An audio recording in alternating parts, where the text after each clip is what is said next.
ndi umwami Kigeli wa gatanu Ndahindurwa Jean Baptiste, nkaba ndi hano muri Amerika. Iryo ni ryo zina ryanjye rero. CAI ni ibyanyabyo. Ndabizi neza ko watunguwe no kumva ijwi ry'umwami w'u Rwanda. Aha naho ureba ni ibwami, turi mu karere ka Nyanza, ku ngoro y'umwami i Nyanza mu Rukari. Aha uri kureba ni ku ngoro y'umwami yo mu myaka y'1800 i Nyanza mu Rukari, mu gihe umwami Kigeli wa gatatu Ndabarasa yari umwami. Binyuranye n'ibi aho ureba ni mu mwaka wa 2026, twahita nk'ibwami, ariko ahaho ni mu murwa mukuru w'u Rwanda, Kigali. Aha ureba ni muri village Urugwiro, ku ngoro ya Perezida Paul Kagame, ahakorerwa inama n'ibindi bintu bijyanye na perezidansi.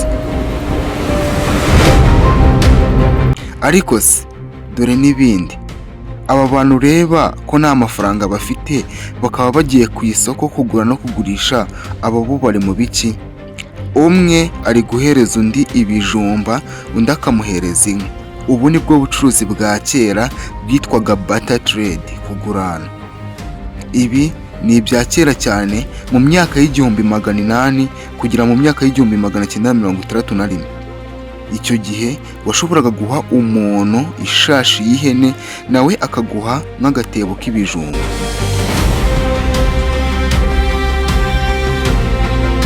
Ese wari uzi ko Rwanda Revenue Authority yo mu myaka y'1800 mu gihe cy'abami yabaga ari ibyabaga byeze bashyiraga umwami? Ibyo nibyo bitaga amakoro. Gusa ibi bitandukanye no mu myaka 226 ishize, ndavuga 2026. Rwanda Revenue y'uyu munsi ni ugukusanya imisoro iba yavuye mu y'abanyagihugu binjije, hanyuma iyo misoro ikaba ariyo ikoreshwa mu kubaka igihugu. Urumva ko bitandukanye n'iyo twise Rwanda Revenue, aho abantu bakusanyaga amakoro cyangwa ibyabaga byeze bagakuraho ibyo bashyira umwami.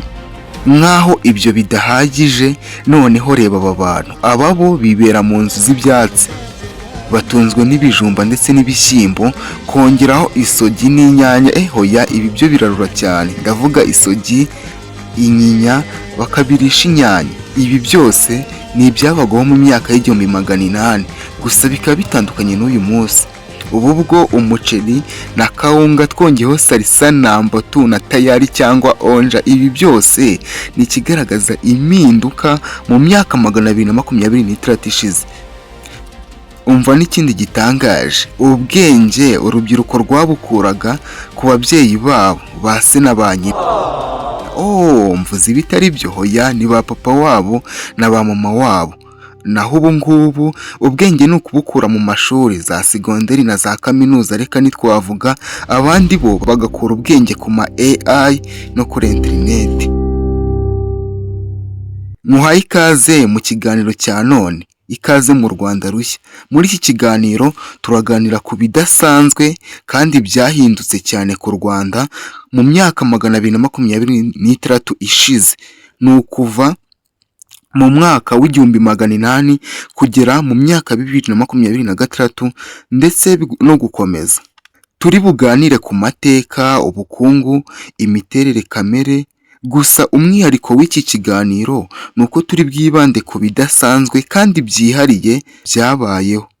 Njye wumva nitwa Dieudonné, aha ni kuri We Explained. Ese wibutse gukanda subscribe?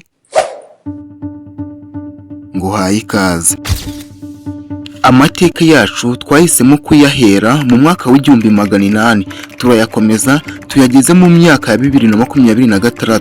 Ibi bikaba ari amateka yo mu gihe cy'imyaka 226. Mu mwaka w'1800 u Rwanda rwayoborwaga n'umwami Kigeli wa gatatu Ndabarasa. Kubandwa, ibisigo ndetse n'imbyino gakondo nibyo byari mu bigize umuco nyarwanda. Byarakomeje biva mu myaka y'1800 bigera mu 1890, ubwo abakoloni b'Abadage bageraga mu Rwanda.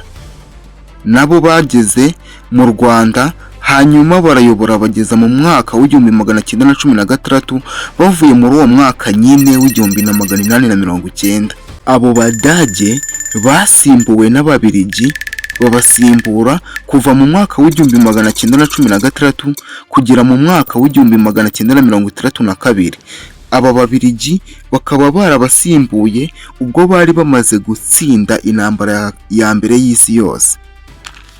Gusa dusubiye inyuma ho gato, ndavuga kuva mu mwaka w'igihumbi magana cyenda na mirongo itanu n'icyenda kugera mu mwaka w'igihumbi magana cyenda na mirongo itandatu na kabiri, habayeho impinduramatwara cyitwa revolution yo guharanira ubwigenge ku Banyarwanda.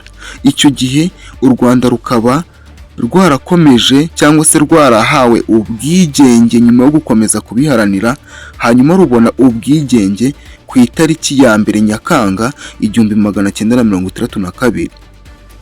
Ubu bwo dutangiye igihe gishya, ndavuga kuva mu mwaka w'igihumbi magana cyenda na mirongo itandatu na kabiri kugera mu mwaka w'igihumbi magana cyenda na mirongo irindwi na gatatu, ubwo u Rwanda rwagiraga perezida warwo wa mbere, uwo ni Gerigor Kayibanda, akaba yarayoboye imyaka igera kuri 11. Ndavuga kuva muri mirongo itandatu na kabiri kugera muri mirongo irindwi na gatatu.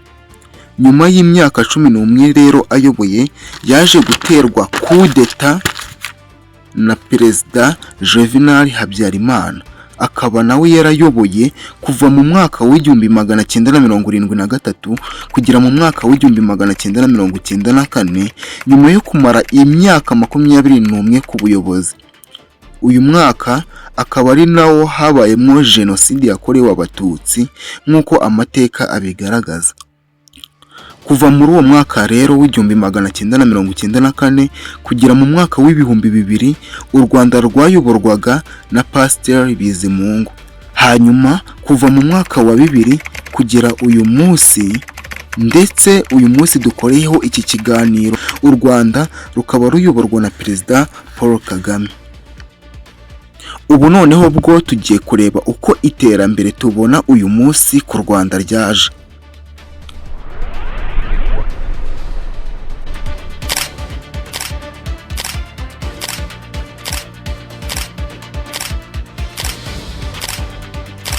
N'ubundi turi mu myaka ya 2026, ariko kuva mu myaka ishize, ni ukuvuga kuva mu myaka y'igihumbi magana inani kugera mu myaka y'igihumbi magana inani na mirongo icyenda, Abanyarwanda babaga batunzwe n'ibijumba, ibishyimbo, ibihaza cyangwa izindi ndyo zose zabonekaga mu Rwanda, by'umwihariko ingandurarugo.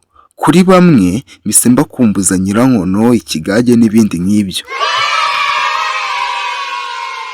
Inka nicyo cyari ikimenyetso kiranga umukire, kandi nicyo kintu cyari iby'agaciro abantu bashoboraga gutunga, dore ko ari nabyo bagabiranaga. Ndavuga inka.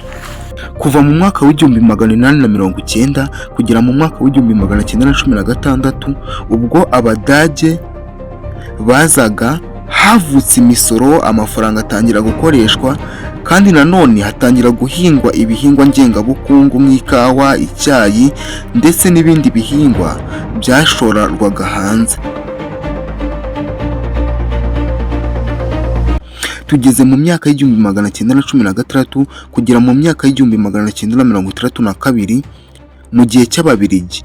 Ubukungu bw'u Rwanda naho bwari bushingiye ku buhinzi bw'ikawa, icyayi, nubwo nabyo byoherezwaga hanze ariko bikagirira inyungu ba nyirabyo b'Ababiligi. Kuva muri 1962 kugera muri 1973, ni ukuvuga nyuma y'ubutegetsi bw'Ababiligi, ubwo ni mu gihe cy'ubwigenge, mu Rwanda nta nganda nyinshi zari zaratangiye kuhaba. Nanone ubuhinzi niyo yari ikiri inkingi y'ubukungu. Hanyuma kuva muri 1973 kugera muri 1990 habayeho iterambere ryoroheje, hatangira kubakwa imihanda, amashuri ndetse n'ibitaro. Nanone kandi ikawa ndetse n'icyayi byatangiye guhingwa ku bwinshi, nanone bikazanira igihugu amadovize.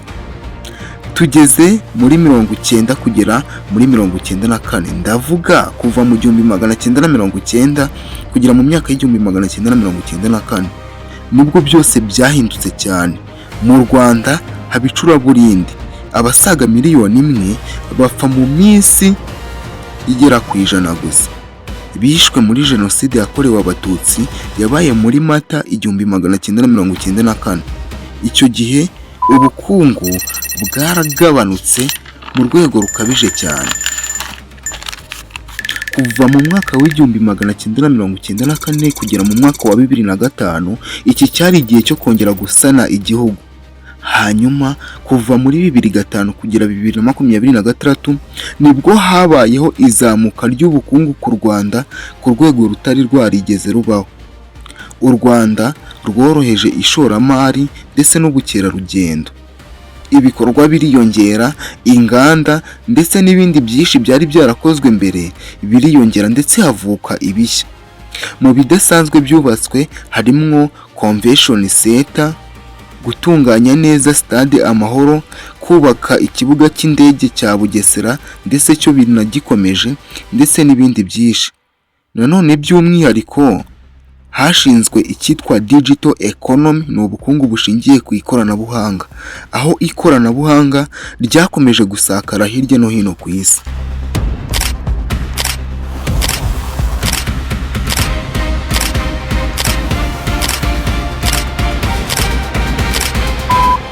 Kugeza ubu ikiyaga cya Kivu kiri mu biyaga bya mbere bisurwa cyane muri Afurika. Ikindi cy'umwihariko ni uko ari cyo cya mbere kinini cyane mu Rwanda.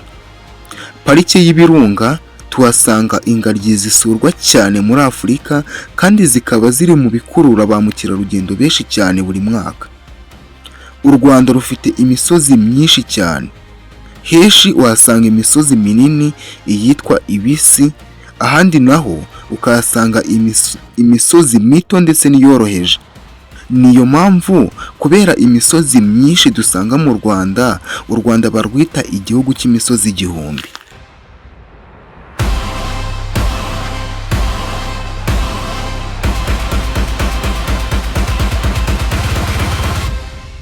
Wamenye ndetse wabonye byinshi ku Rwanda. Nanone wamenye amateka y'u Rwanda, by'akarusho dusoje tubona ibyiza nyaburanga u Rwanda rufite. Video ya none naha tuyisoreje. Ugira amahoro, njye wumvaga nitwa Dieudonné. Komeza ubane natwe ku biganiro bizajya binyura hano kuri We Explained. Ibihe byiza.